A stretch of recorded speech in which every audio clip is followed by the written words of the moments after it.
Hello दोस्तों, आप लोगों का आप बीटी चैनल में स्वागत है। अगर आप मेरे चैनल में नए हैं तो मेरे चैनल को सब्सक्राइब कर दीजिए ताकि आप लोगों के पास मेरा वीडियो आती रहे। तो चलिए कहानी की शुरुआत करते हैं। दोस्तों, ये बात लगभग 15 साल पुरानी है। हम विट्ठलपुर गांव में रहने के लिए आए थे। ऐसे में यहाँ एक किराए के मकान में रहने वाले थे।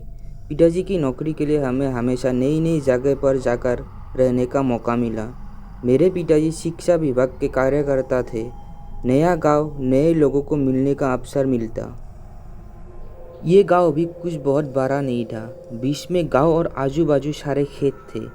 गांव हाईवे से कुछ 4 मील भरी दूरी पर था। यहाँ सभी किसानी करते थे और यहाँ एक स्कूल था जिसमें मैंने दाखिला लिया। ये स्कूल गांव से बाहर था, खेतों के बीच में ही था। हम जब इस गांव में रहने आए थे तब से भूतों के बारे में बात हमेशा सुनी है, पर कभी भी नहीं देखा था, इसलिए हम भी इसको मजाक में सुन लेते थे। ठंड चालू हो गई थी। छोटा गांव होने के वजह से लोग जल्दी खा के सो जाते थे। कुछ लोग रात को आग जलाकर रखते ताकि घर को गर्म रख सके। वैसे उस वक्त स्मार्टफोन नहीं थे और ना ही इंटरनेट था। लोगों के पास टीवी के अलावा कोई दूसरा साधन नहीं था मनोरंजन का।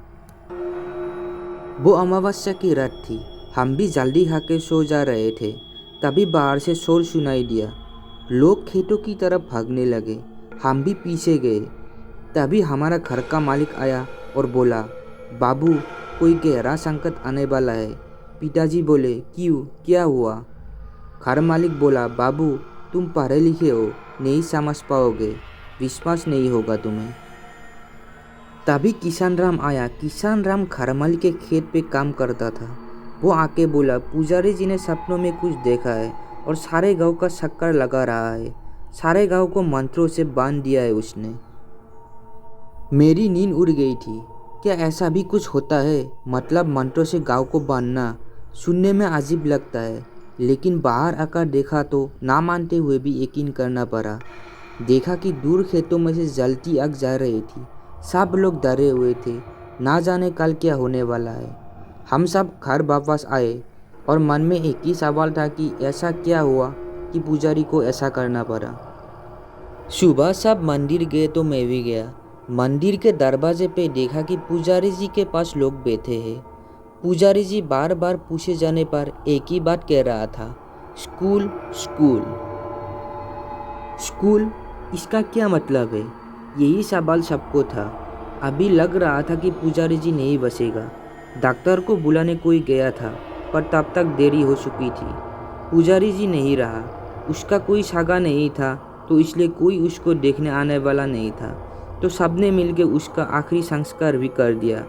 उसका क्रियाक्रम करके सब वापस घर पहुँचे तो शाम हो चुकी थी।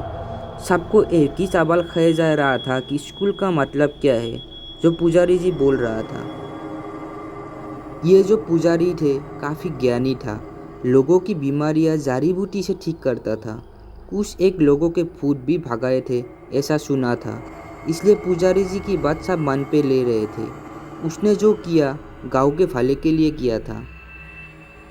दिन बीतते गए और पुरानी बात भूल सब अपने काम में लग गए। गर्मी के दिन थे। शाम को स्कूल में साहब लोगों की पार्टी थी। मेरे पिताजी भी जाने वाले थे।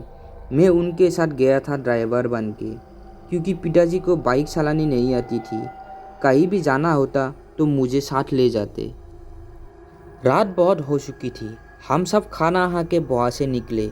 चलते चलते किसी ने पुजारी जी की बात छेड़ दी। सब ने उसको हंस के टालते हुए और खाने की तारीफ करते अपने घरों की ओर चल दिए। सुबह जल्दी उठना था स्कूल के लिए, तो मैं भी जल्दी से सो गया। सुबह उठे तो और हल्ला था। कल जिसने हम सब के लिए खाना बनाया वो आदमी रात को अपने सामान के साथ स्कूल में सो गया था। वो मर गया।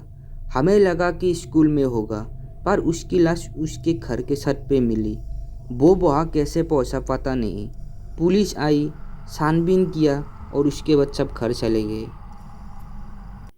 इधर स्कूल के मेन गेट के नीचे वाले सीढ़ियों पे खून से लकीर खींची हुई थी। किसी ने जानबूझकर किया होगा, ऐसा सब बोल रहे थे। पर वो खाना बनाने वाले कैसे मरा, ये बात इतने साल बीत जाने के बाद भी अभी भी राजी है। इस बात को साल बीत गया। एक रोज़ हम शहर गए थे। मेरे छोटे भाई की तबीयत कुछ ठीक नहीं थी।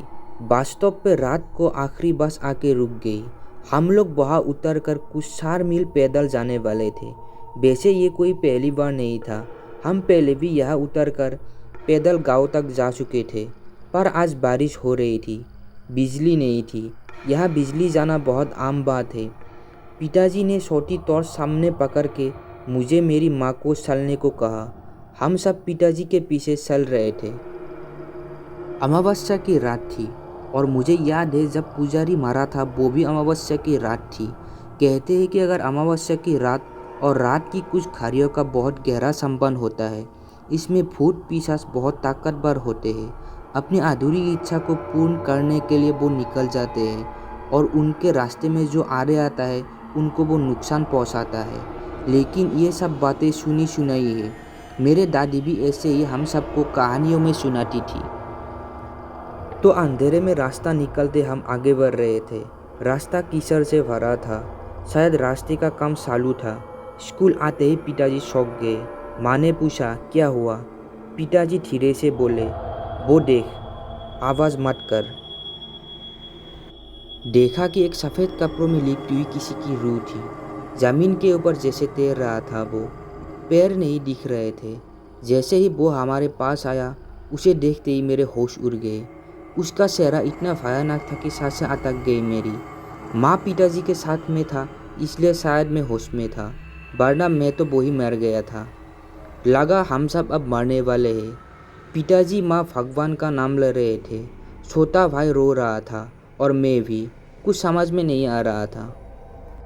हम आगे जाने की कोशिश कर रहे थे, यहाँ से जैसे तैसे भाग जाए, पर जा नहीं पा रहे थे। हमको बांध दिया था वहाँ। हम सब सीख रहे थे, पर उस अंधेरे में हमारी सुनने वाला कोई नहीं था। आगे जैसे मौत दिख रही थी। थोड़ी देर में हमारी सीख भी निकलना बंद हो गया। अचानक सब शांत हो गया और बिजली आ गई। रास्ते की बत्तियाँ जल चुकी थी।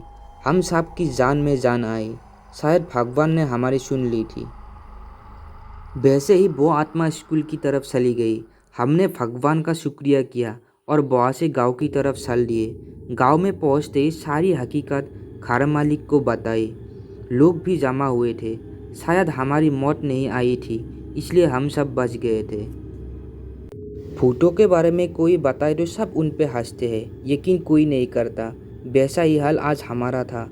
हम सबको सही बता रहे थे तो कोई हंस रहा था और कोई हम सबको डरपोक कह के मन ही मन मुस्कुरा रहे थे। लेकिन जो हमारे साथ हुआ यह हम ही जानते हैं।